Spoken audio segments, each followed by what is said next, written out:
Two true scary Thanksgiving slash Black Friday stories. My dad has always been too nice.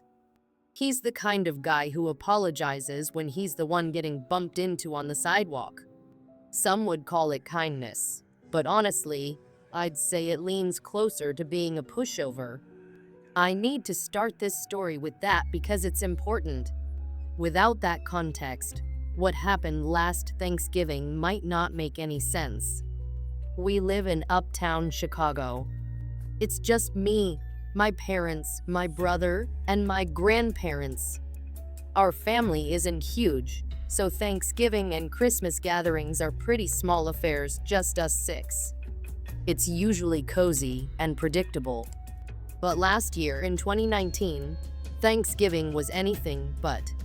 The day started off like any other. The smell of turkey and spices filled the apartment as my mom worked her magic in the kitchen. My brother and I hung out in the living room, and my grandparents sat at the table, chatting. Dinner was almost ready when my dad realized he'd forgotten some last-minute items: stuffing and cranberry sauce. He said he'd run down to the corner store to grab them and be right back. About 20 minutes later, he returned. But he wasn't alone. Trailing behind him was a man I'd never seen before. He looked to be in his mid-40s, with a scruffy beard and tired eyes. He was wearing a dirty green puffer jacket that had seen better days and black pants that were frayed at the cuffs. He didn't just look homeless, he was homeless. My dad introduced him as Stefan. "Stefan's going to be joining us for dinner," my dad announced with a smile, as if this was the most normal thing in the world. The room went silent. My brother and I exchanged wide-eyed glances, and my mom froze mid-step. Even my grandparents, who were generally pretty unshakable, looked stunned.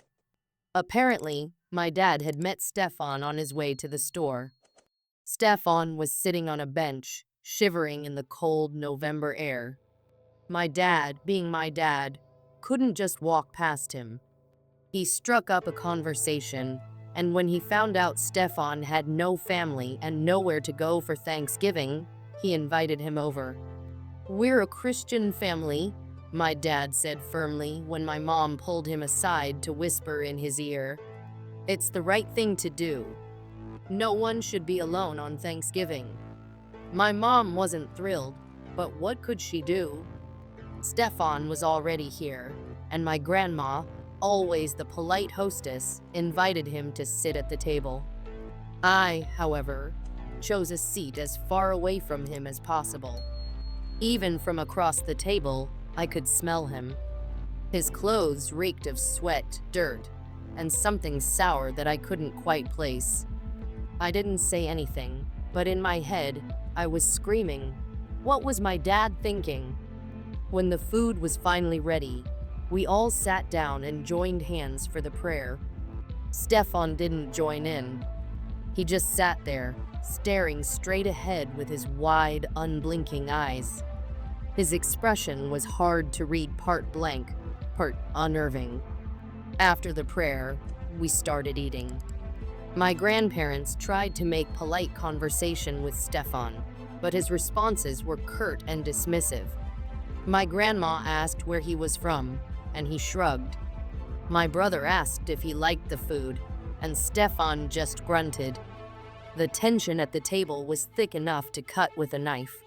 Even the way Stefan ate was unsettling. He shoveled food onto his plate with his bare hands, ignoring the utensils in front of him. Grease dripped down his fingers, and bits of stuffing ended up in his scruffy hair. I tried to focus on my plate, but it was hard not to stare. My dad, ever the optimist, acted as if nothing was wrong, chatting away like this was a regular Thanksgiving. My mom, on the other hand, looked like she was about to explode. At some point, Stefan pushed his chair back and mumbled, "Bathroom." My dad pointed him in the right direction down the half-flight of stairs, down the hall, and to the left. Stefan got up and walked off without a word of thanks. The moment he was out of earshot, my mom leaned across the table. "What were you thinking?" she hissed at my dad. "He needed help," my dad whispered back.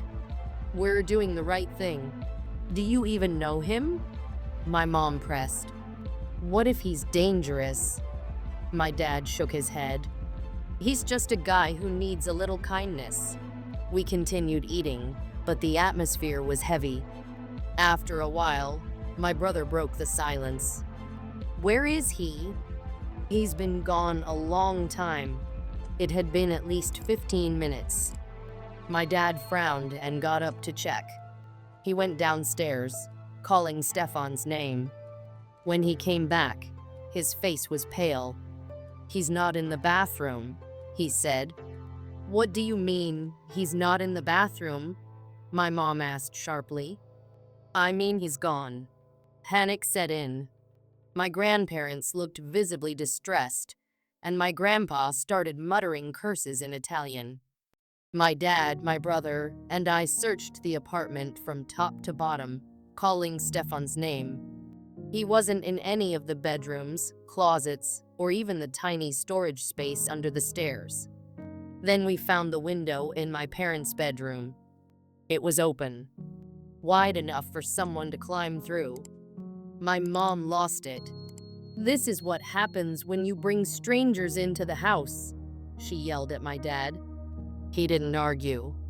He just closed the window and locked it. We tried to move on with the evening, but no one could stop talking about what had just happened. My grandparents left shortly after dessert, and the rest of us cleaned up the table and dishes in a daze. By the time I went to bed, I thought the ordeal was over. I was wrong. I stayed up late watching TV, trying to shake off the weird feeling in the pit of my stomach. Eventually, I turned the TV off, letting the silence settle over the room. That's when I heard it. Breathing. It wasn't mine. At first, I thought I was imagining it. I held my breath to make sure. The sound continued, a soft, raspy inhale and exhale, coming from somewhere in the room. I froze. My heart was pounding so hard I could feel it in my throat. I wanted to turn on the light, but I couldn't bring myself to move. The breathing got louder, closer. I finally forced myself to sit up, my hands shaking as I reached for my phone. I turned on the flashlight and scanned the room. At first, I didn't see anything. Then the beam of light landed on the corner near my closet. Stefan was standing there. His wide eyes glinted in the light, and his lips curled into a slow, unsettling smile. I screamed. The door burst open, and my dad rushed in, followed by my brother. The moment the light from the hallway hit the room, Stefan was gone. My dad searched the apartment again, but we didn't find him. The window in my room was open, just like the one in my parents' room earlier. We called the police, but there wasn't much they could do. "Be careful who you let into your home," the officer said as he left. My dad didn't say much after that. None of us did. Thanksgiving has never been the same. A Black Friday nightmare. Black Friday is supposed to be exciting, a rush of late-night deals and the thrill of bargain hunting. For me, it became a night I'll never forget, and not for the reasons I expected. It all started just before midnight. My best friend Taylor and I decided to check out Best Buy. It was open late for Black Friday, and we figured it would be fun to browse for some deals. I had my eyes on a new laptop for school, while Taylor wanted to check out headphones. When we arrived, the atmosphere was electric. Crowds of shoppers moved through the aisles, their carts piled high with electronics. The store felt alive, with bright lights and the buzz of conversations, but it wasn't overly packed. We split up to explore different sections, agreeing to meet up in about 20 minutes. I wandered into the laptop section, scanning the shelves for something that fit my budget. I was so focused on reading specs that I didn't notice someone approach until a man in a blue Best Buy shirt said, "Need some help?" I looked up, startled. He was tall, maybe in his late 20s, with unkempt brown hair and a crooked smile. Something about him felt off, but I brushed it aside. He was an employee, after all. "Yeah, I'm looking for a laptop with these specs," I said, showing him a list I'd written down. He nodded and started walking down the aisle with me, pointing out a few models. At first, it felt like a typical shopping interaction. He asked what I'd be using the laptop for, and I told him it was mostly for school and web browsing. But then, the conversation shifted. "So, where do you go to school?" he asked casually. I hesitated. The question seemed odd, but I answered anyway. Just the local community college." "Cool," he said, his tone overly enthusiastic. "Do you live around here?" Now I was starting to feel uncomfortable. These weren't typical sales questions. He wasn't even talking about laptops anymore. Instead, he seemed way too interested in me. "Yeah, kind of," I said vaguely, trying to steer the conversation back to the laptops. "So, do you think this one is a good option?" "It's okay," he said, barely glancing at the laptop. Then, without missing a beat, he asked, "Do you have a boyfriend?" I froze. The question caught me completely off guard. That's not really relevant," I said, forcing a nervous laugh. He smirked. "Just curious." At this point, I knew I needed to get out of there. I glanced around, hoping to spot Taylor. That's when I saw her walking toward me. I caught her eye and mouthed the word "help." Taylor immediately picked up on my discomfort. She hurried over, calling my name loudly. "Hey, we need to go," she said, grabbing my arm. "Sorry," I said to the guy, quickly turning away. "Thanks for your help." As we walked to another part of the store, I whispered to Taylor what had happened. "He wouldn't stop asking personal questions," I said. "It was so creepy." "Let's just leave," Taylor said. "It's not worth sticking around." I agreed. We left the store and decided to grab a late-night bite at a diner nearby. The diner was a quiet, cozy spot we often went to. At that hour, it was nearly empty, except for a lone man sitting at the bar. He was wearing a gray jacket and had his back to us. We slid into a booth and started looking at the menu. For a few minutes, everything felt normal again.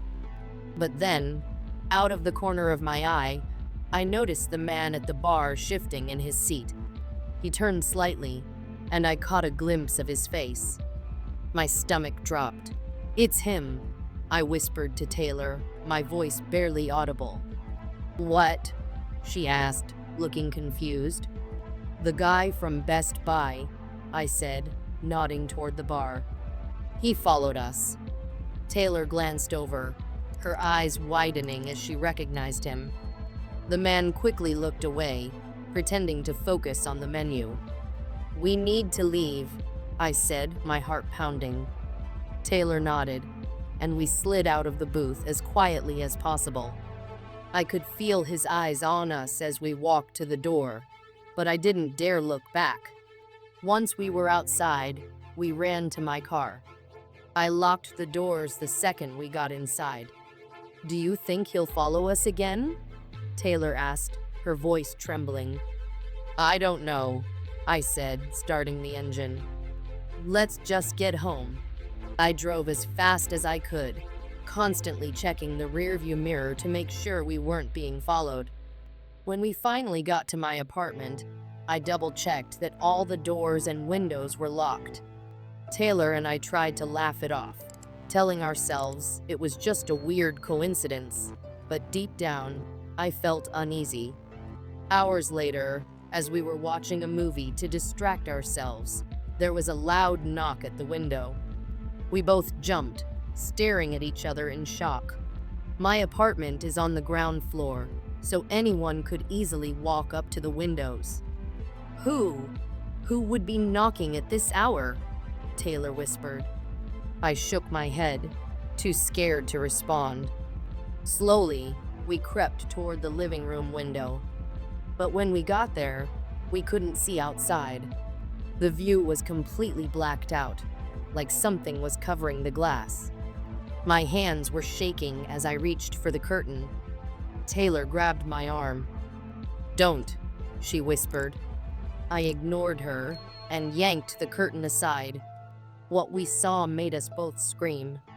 A blue Best Buy shirt was draped over the window, blocking the view. Pinned to the shirt was a note written in jagged, messy handwriting. I don't work at Best Buy. Taylor grabbed her phone and called the police while I stood there, frozen in shock. My mind raced with questions. How did he know where I lived? How long had he been outside? When the police arrived, I finally felt a small sense of relief. They searched the area, but didn't find anyone. They said the shirt and note would be taken as evidence, but without a name or any solid information about the man, there wasn't much they could do. One of the officers suggested I contact Best Buy to get surveillance footage and possibly file a harassment charge. But the thought of reliving the experience and going through the legal process felt overwhelming. For the next few days, I stayed at Taylor's apartment. Even though I was away from my own place, I couldn't shake the fear that he might find me again. Every little noise made me jump, and I constantly felt like I was being watched. Looking back, I wish I had done more to pursue the case. But at the time, I just wanted to forget it ever happened. Some people are dangerously crazy, and you never know when you might cross paths with one. What scares me the most is how quickly a seemingly ordinary situation like shopping on Black Friday can turn into a nightmare.